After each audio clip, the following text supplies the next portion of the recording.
I often get letters, quite frequently, of people who say how they like your programs a lot, but I never give credit to the almighty power that created nature.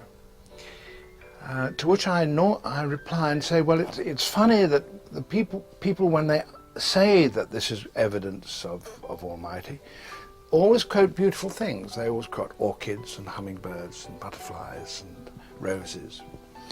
But I always have to think too of a little boy sitting on the banks of a river in West Africa who has a worm boring through his eyeball, turning him blind before he is 5 years old. And I reply and say, well, presumably the God you speak about created the worm as well. And I find that baffling to credit a merciful God, that action. And therefore, it seems to me safer to show things that I know to be truthful and factual, and allow people to make up their own mind about the moralities of this thing, or indeed the theology of this thing.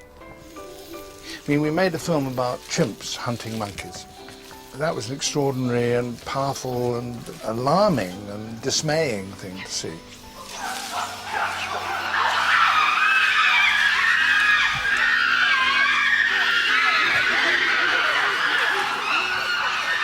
They've got one.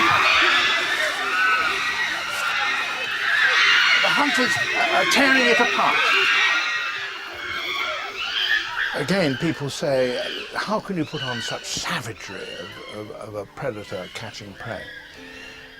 And you are milking it for violence.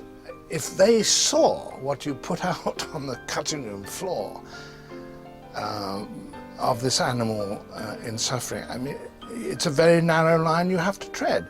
You cannot, in my view, eliminate it entirely. That is to sentimentalize and to distort reality.